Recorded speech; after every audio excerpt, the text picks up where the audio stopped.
Aklat ng Mateo, chapter 13, verse 18 to 23. Paliwanag sa talinghaga tungkol sa mga hasik. Sinabi ni Jesus, "Pakinggan nga ninyo ang kahulugan ng talinghaga tungkol sa mga hasik.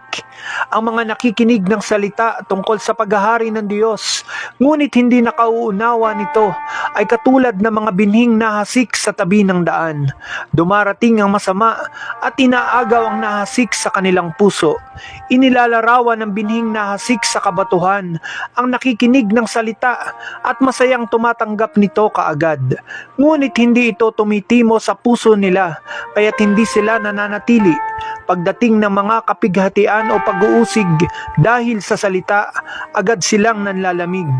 Inilalarawan naman ang nahasik sa dawagan ang nakikinig ng salita, ngunit naging abala sa mga bagay ukol sa mundong ito at naging maibigin sa mga kayamanan. Ano pat ang salita'y nawala na ng puwang sa kanilang puso, kaya't hindi makapamunga. At inilalarawan ng nahasik sa matabang lupa ang mga nakikinig ng salita at nakauunawa nito. Sila'y namumunga, may tig sa 100, may tig-60 at may tig-30.